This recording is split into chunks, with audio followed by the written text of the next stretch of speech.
911, what's your emergency? Hi, yes. I'm calling to complain about my neighbors. Okay, ma'am, what's going on?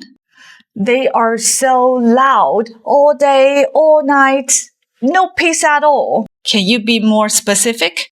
The husband and wife are always fighting, always yelling. It sounds like the roof's coming off. All right. And they have a dog. It barks non-stop. Non-stop. I understand. Oh, and they are hanging their clothes outside in their yard. Ma'am, that part is a civil issue. We don't handle that. What? You don't? No, ma'am. You will need to contact property management or the HOA for that. Fine, but it's almost midnight now and they are throwing a party. A party?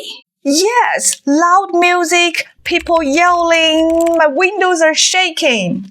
All right. What's your address? 1432 Maple Street. Got it. Have you tried talking to them? Oh, talking? I'd like to stay alive. Thank you. Understood. We'll send an officer to check it out. Please stay inside. Don't worry, I'm not going anywhere.